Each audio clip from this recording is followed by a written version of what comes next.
আমাক চাৰিটা দিশৰ ওপৰত প্ৰত্যেকজন ব্যক্তিক আমাক মানিব দিছে।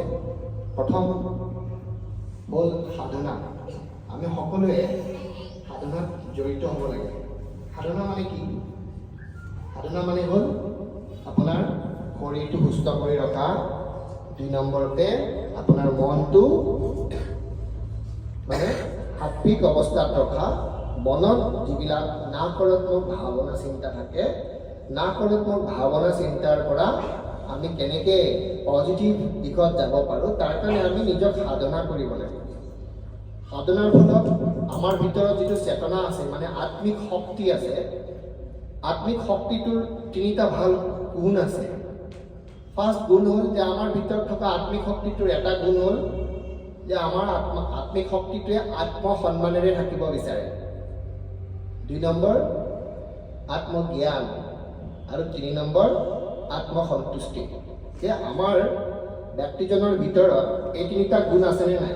যে আমি আত্মসন্তুষ্টিৰে আছোনে, আমি আত্মসন্মানেৰে আছোনে, আৰু আমি আত্মজ্ঞানেৰে আছোনে? মানে আমাৰ দৃষ্টি সদায় জ্ঞানৰ হ'ব লাগে। আমি যাকে যি কথা কওঁ, সৰু শিশুৰ পৰা বয়োজ্যেষ্ঠ বৃদ্ধলৈ, লগৰীয়াৰ লগত বা প্ৰকৃতিৰ লগত আমাৰ দৃষ্টিটো কেনেকুৱা? এষাৰ কথা কোৱা আছে, যেচা দৃষ্টি বেচা সৃষ্টি। আমাৰ ভিতৰত যদি ভাল দৃষ্টি আমি বনাই ল'ব পাৰোঁ, তেতিয়াহ'লে আপুনি চাব আপোনাৰ ভিতৰত গোটেইবোৰ ভালেই হ'বলৈ ধৰিব। আৰু যদি আমি বেয়া দৃষ্টি বনাই লওঁ, দেখিব যে আপোনাৰ জীৱনত গোটেই অশান্তি, সমস্যা, প্ৰব্লেম। সেইকাৰণে আমাৰ ভিতৰত আমি দৃষ্টি বনাই ৰাখিব লাগিব ভাল।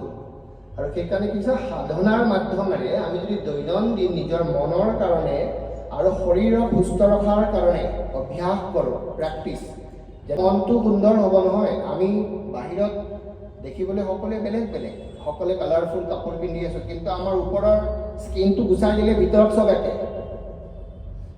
কিন্তু ভিতৰৰ মানুহটো কেনেকুৱা আমি? সেইটো সাধনাৰ মাধ্যমেৰেহে আমি নিজক চিনি পাব পাৰোঁ যে আপুনি আত্মিকভাৱে কেনেকুৱা। সেইকাৰণে আত্মসন্তুষ্টি, আপুনি সঁচাকৈ সন্তুষ্টিৰে যিটো পৰিয়ালত আছে, যিখন সমাজত আছে, আৰু যিটো আপুনি দায়িত্বত আছে, সঁচাকৈ আপুনি সন্তুষ্টি হয়নে? আত্মিকভাৱে আপুনি সন্তুষ্টি হয়নে? আপুনি নিজক এবাৰ সুধি চাব যে মই সন্তুষ্টি হয়। যদি আপুনি সন্তুষ্টি হয়, তেতিয়াহ'লে আপোনাৰ ভিতৰত থকা যে ঐশ্বৰিক শক্তি আছে তেওঁ সন্তুষ্টি হ'ব, আৰু তেওঁ সন্তুষ্টি হ'লে ঈশ্বৰে সন্তুষ্টি পাব। আৰু আপুনি যেতিয়া জীৱনত যি বিচাৰে সেই তেওঁ আমাক সেইটো দি গৈ থাকিব। আমি জীৱনত বহুত সংগ্ৰাম কৰিব নালাগে, কষ্ট কৰিব নালাগে। আমাক ভগৱানে ইয়াতে আনিছে আৰু তেওঁ আমাক চম্ভালিব। কেনেকৈ চম্ভালিব? যে আমাৰ ভগৱানৰ যিবোৰ আমি দাসী, আমাৰ ভিতৰত সমৰ্পণ ভাৱো থাকিব লাগিব, চাৰেণ্ডাৰ। আমি ভগৱানক চাৰেণ্ডাৰ কৰিব লাগিব যে মোৰ জীৱনত বা মোৰ জীৱনত এনেকুৱা সমস্যা আহিছে, এইটো প্ৰব্লেম আহিছে, এইটো কষ্টত আছোঁ মই। চ' ভগৱানক আমি দিবও পাৰিব লাগিব সমৰ্পণ। আৰু তেওঁ বিচাৰে যে মোৰ দাসীসকলে মোক সমৰ্পণ কৰক, কি প্ৰব্লেম হৈছে। কিন্তু আমি ভগৱানক বিচাৰি থাকোঁ, ভগৱান মোক এইটো লাগে, এইটো লাগে, এইটো লাগে। তো ভগৱানে তেনেকৈ নিদিয়ে। ভগৱানক পাবলৈ হ'লে ভগৱানে কি কৈছে? দেনে সে বঢ়তা হে, দেনে সে মিলতা হে। যে মই যেনেকৈ তোমাক দিব লাগে, তুমিও বেলেগক দিয়া। যদি তুমি বেলেগক নিদিয়া, তুমি বিচাৰিলে মই তোমাকো নিদিওঁ। সেইকাৰণে গীতাটো কোৱা আছে যে আপুনি দিলেহে আপুনি পাব, নিদিলে আপুনি নাপায়। সেইকাৰণে আমি দিব লাগে। আমি ইয়াতে ল'বলৈ অহা নাই, আমি কিয় আহিছোঁ? দিবলৈ আহিছোঁ। আপোনালোক সকলোৱে ওমেন, চ' ঘৰত ভাত বনাই অকলে খায় নেকি? কোনেও অকলে নাখায়। ঘৰৰ ল'ৰা ছোৱালীক দিয়ে, ঘৰৰ অন্যান্য পৰিয়ালৰ সদস্যসকলক দিয়ে। আল্টিমেটলি আপুনি বেলেগৰ কাৰণে আহিছে, বেলেগৰ কাৰণে বনাই আছে। আপুনি সময় বিশ্ৰাম কৰিবলৈ সময় নাপায়, ৰেষ্টে নাপায়। আপোনাৰ গোটেই লাইফটো বেলেগৰ কাৰণে। অৰ্থাৎ আপুনি দিয়েহে আছে। কিন্তু আমি আত্মিকভাৱে যেতিয়া জীৱনত ঈশ্বৰৰ লগত আমি সম্পৰ্ক হ'ব বিচাৰোঁ, তেতিয়াহ'লে আত্মিক শক্তিটোক মজবুত কৰিবলৈ হ'লে মানে আমি অন্তৰৰ পৰা দিব লাগিব। দেনে সে হি বঢ়তা হে, দেনে সে মিলতা হে। সাধনাই আমাক বহুত শিকায় জীৱনত। সেইকাৰণে আমি সাধনা এৰিব নালাগে। ২ নম্বৰ হ'ল সেৱা। প্ৰত্যেকজন ব্যক্তিৰ ভিতৰত দুটা সেৱা গুণ থাকে, এটা হ'ল স্বাৰ্থজনিত সেৱা আৰু এটা হ'ল নিস্বাৰ্থজনিত সেৱা। আমি স্বাৰ্থজনিত সেৱাত যথেষ্ট কিবা কিবি পাওঁ, আমি গমেই পাওঁ কি পাওঁ, কিন্তু নিস্বাৰ্থজনিত সেৱাত আমি একোৱেই নাপাওঁ। খালি আমাৰ কি লাভ হয় জানে, আমি পুণ্য প্ৰাপ্তি কৰিব পাৰোঁ, কিন্তু আমি পুণ্যৰ কাম কেতিয়াও নকৰোঁ। আজি ছ'চাইটিত দেখিছোঁ আমি কোনেও পুণ্যৰ কাম নকৰে, খালি কিবা এটা বিচাৰে যে মই তালৈকে গ'লে মোৰ কি লাভ হ'ব। আমি যদি তালৈকে যাওঁ, কিজানি মোৰ কোনোবা এজন মানুহ ৰৈ আছে মোৰ কাৰণে, যিটো মোৰ জীৱনত ইচ্ছা আছিল, সেই মানুহটোক মই তাতে লগ পালোঁ আৰু তেওঁ মোৰ জীৱনৰ ৰাস্তাটো খোল খুৱাই দিলে। কিন্তু আমি মানুহবিলাকে বিচাৰে মই তালৈকে গ'লে কি হ'ব, মোৰ কি লাভ হ'ব।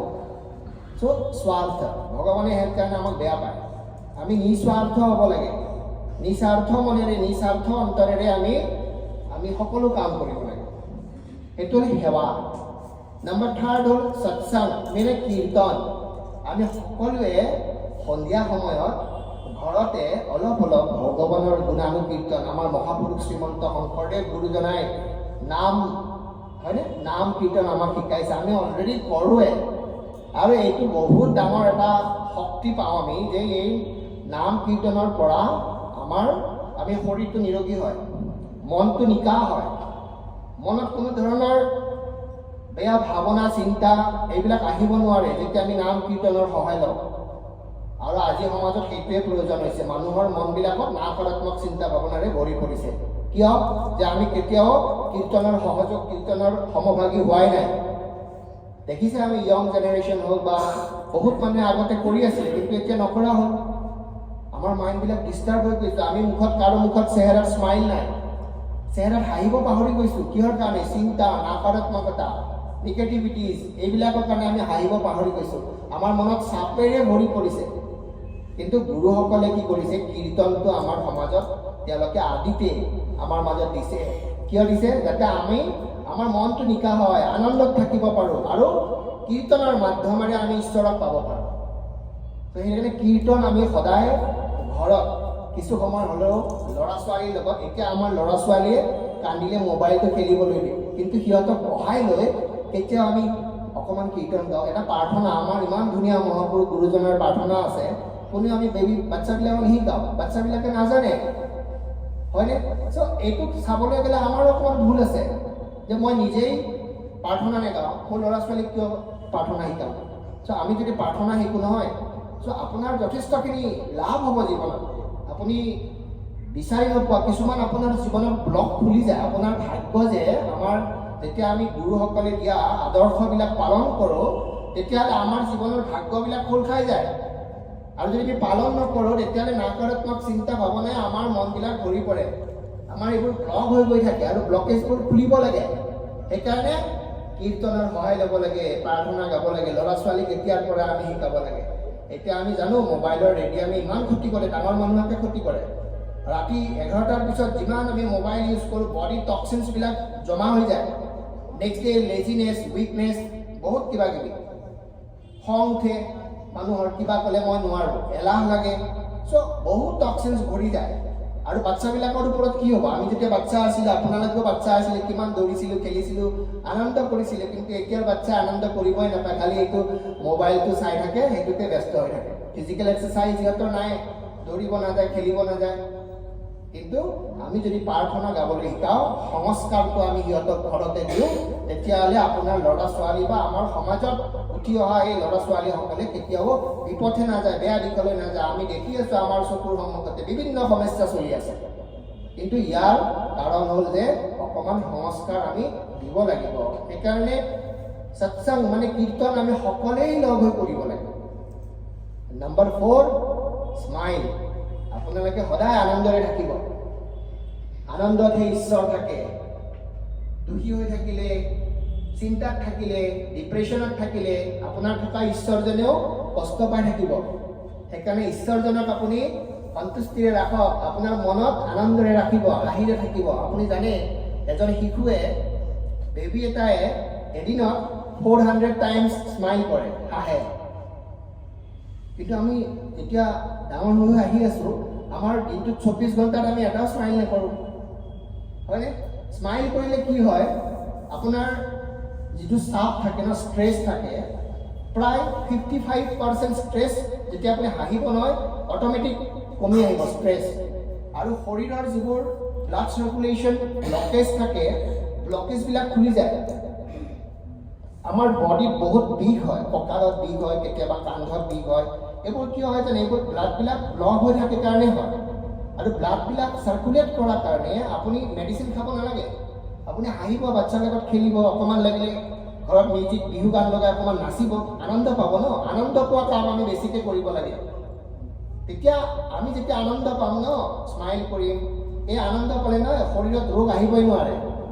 কপিল শৰ্মাৰ শ্ব' দেখিছে আপোনালোকে ছানী টিভিত? মানুহবোৰ হাঁহিব যায়, ইমান পইচা খৰচ কৰি 3-4 আৱাৰ্ছ এনি টাইম হাঁহিব।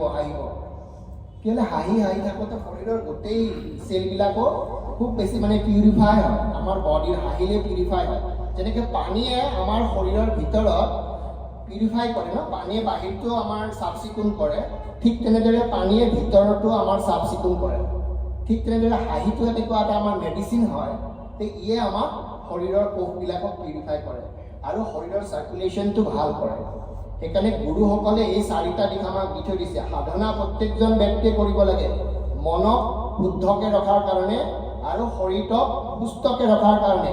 2 নম্বৰ সেৱা, আপোনাৰ ঘৰত ল'ৰা ছোৱালী পৰিয়ালত যিমান দায়িত্ব আছে কৰক, সেৱা এইটো। আৰু তাৰ লগতে আপুনি কি কৰিব?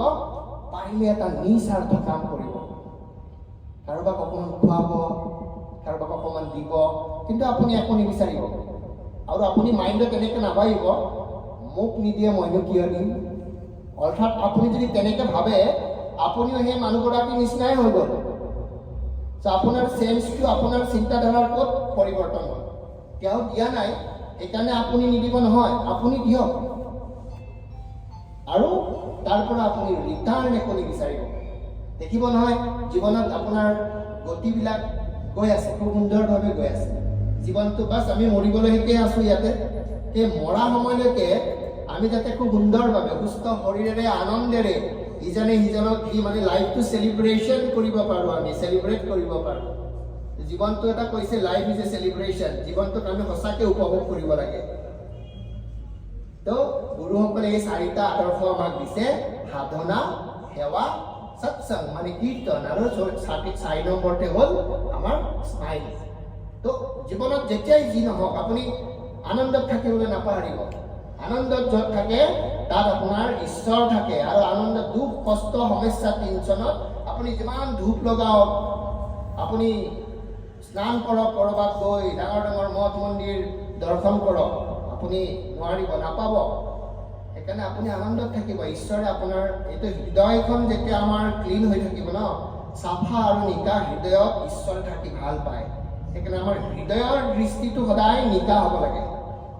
বুজি পাইছে? আৰু ইয়াৰ কাৰণে আমাৰ সৎসং কীৰ্তনে আপোনাক সহযোগ কৰিব। কেনেকৈ আমি ভাল হ'ব, পিয়ৰ হ'ব। বেলেগ মানুহ যেনে নহওক, আপুনি হওক, আপুনি পিয়ৰ হওক। আপোনাক কোনোবাই হাঁহি দিয়া নাই, আপুনি হাঁহি দিয়ক, হহুৱাওক। সেইকাৰণে গুৰুদেৱ ৰবিশংকৰজীয়ে কৈছে, হাঁচো আৰু হাঁচাও, মত ফচো আৰু মত ফচাও। আপুনি হাঁহক, আনকো হহুৱাওক, নিজেও নাফচিব, বেলেগকো নফচাব। বুজি পাইছে?